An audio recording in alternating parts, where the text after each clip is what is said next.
Well, because the stand broke, I'm gonna have to hold it like this. Oh, I didn't tell you about that. Yeah, that's the only thing that broke after 600 kilometers use. Pretty impressive. All right, testing a new e-scooter today. It's the M5 Pro from, I'm gonna butcher the name, but I believe it is Kukareen. Yes, 48 volt, 20 amp hour battery. That's a 1 kilowatt hour battery. 1200 watt motor and insane 70 kilometer an hour top speed. Yes, 70 kilometers an hour, absolutely crazy.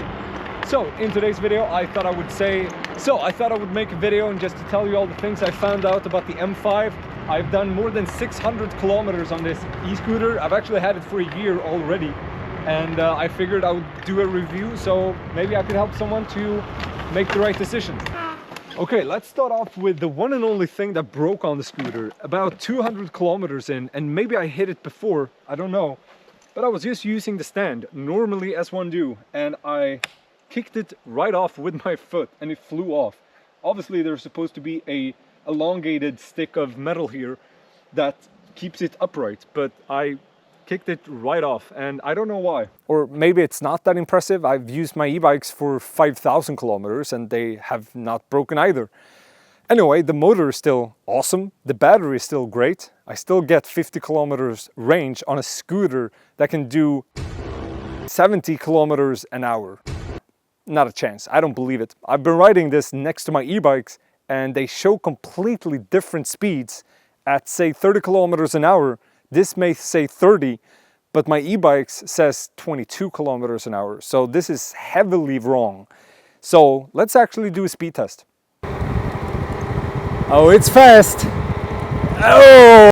Okay, the screen on the scooter said 64. Oh yeah, and this one says 51. Can you see that? That's the highest, 51 kilometers an hour. I think that's right on the dot what the website said. I read it today. I believe it was about 52 kilometers an hour and we got 51. And it's not even fully charged. If it were, we'd probably hit 55. That's my guess. We have disc brakes, both front and rear. Also regenerative braking through the motor, which is awesome. Something I absolutely love is the regenerative braking. It means that the motor does the braking for you, just like an electric car. This is great because that means that you don't wear out your disc brakes, so you probably don't ever have to replace them. And it just saves some battery, I guess, not much, but some, and it's just much better for the brakes not to be used and have the motor do the braking instead. So that's a big A+. The headlights are super bright, much better than any e-bike I've ever tested.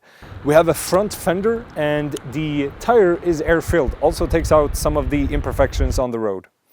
Now the battery is suspended underneath the entire scooter, so it takes up this entire space, and that's where they have hidden the 48 volt 20 amp hour battery. That's massive. Oh, that's the horn. Now that gives you about 50 kilometers of range. People say that, and that's true, but that's going full speed. That's going average 50 kilometers an hour. So I don't know, if you go 30 kilometers an hour, you could probably do 70 kilometers range, which is great. And if you go even slower, the legal speed limit, well, you can probably go 100 kilometers. Now something else, I'm just gonna jump to this because I really like it. It's this box. It may look a little stupid, but it's been really valuable. I've been having my chain and lock in the box all the time, so I can always lock it. And it's actually one solid piece of equipment, so I really like it. Now here's something that keeps happening for the handlebar structure. It's this portion here. The 3 screws keeps getting untightened. Even though I have blue Loctite on it, it just keeps on getting a little loose. So once in a while I have to tighten these 3 bolts. You also have a rear fender and really cool motor mounts for the rear tire. They look really cool. I like the design of it. And you also have this shock absorber between the seat post and the rear tire. That seems to do not much. I think the seat post really does 90% of the work, but it's cool to have it. I see some websites advertise this motor to be 1000 watts, but that's not true. It's 1200 watts. I just wanted to make that clear. Now they should have an M5 Ultra with a front motor. Anyone agrees? All right, here's the cockpit view of it. Nothing too crazy. We have a key to turn it on and off, then a button that you have to hold in order to start up the screen. Now you can click the button 3 times in total in order to come up to 3, which is the fastest speed mode that you can have. Now you have a thumb throttle, the screen obviously that tells you all the information, and a on and off switch for the lights, and they are actually really good. You can tell that they are even on during daylight, which is pretty insane. So they're really good. Then you have the left and right turn signal. I never use this. You can't tell. I don't really see how cars can tell if you're blinking left or right in daylight. Possibly during night this could be useful, but certainly not right now in daylight. Then you have a horn that's also pretty much unusable. It's not very loud at all. It's foldable, which is great. Everyone loves the fact that you can fold these things, but it's kind of hard, especially after 600 kilometers.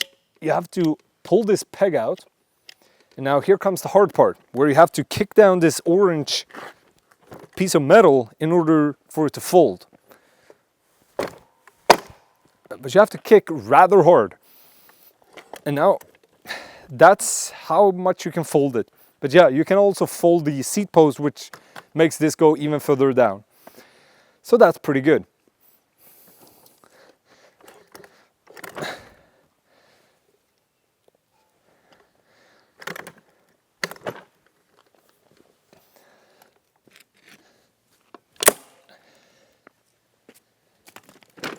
All right, there we go. When it comes to the riding experience, I actually really like it. It's very comfortable. The suspension in the seat, great. It also has suspension in the front and in the rear. So anywhere you go, it's actually rather comfortable. Now, when it comes to the screen, it doesn't say a whole lot. It says the kilometers an hour, it says the battery voltage, but somewhat in a caveman style. If you give it full throttle, the battery voltage will instantly go down by a couple of volts. And that's a lot. So that means that the battery indicator can sometimes go from half charged to only a quarter charged very quickly. It's a stupid meter in that sense, but it does give you the battery voltage. The battery range seems to be about 50 kilometers, and the voltage in between that spectrum is about 54 volts fully charged, all the way down to about 38, so quite a spectrum. Now the only 2 other things that it shows you is the pass modes, basically the speed modes, and it's only 1, 2, and 3. Number 1 is 25 kilometers an hour, number 2 is 35, number 3 is 70, which is absolutely insane. I don't see why you can't just add 5, maybe 7 different speed modes, so it's incrementally a little faster instead of... It does also give you the total number of kilometers that you've completed since you started the scooter. That's it. It's fast, super fast. It's hands down the most capable scooter I've ever tested, for sure. I like the fact that it's so fast. I like the capacity. The fact that it has a 20 amp hour battery, it's massive. That's way larger than 99% of the scooters out there. Instead of taking the car, you can take this. That's it. That's gonna be my review of the M5 Pro scooter from Cockpit. I'm not even gonna try to pronounce their name again, but there it is. I hope you enjoyed the review, and I'll see you again very, very soon. Okay, have an awesome day. Bye. I'm gonna go ahead and look at the road now.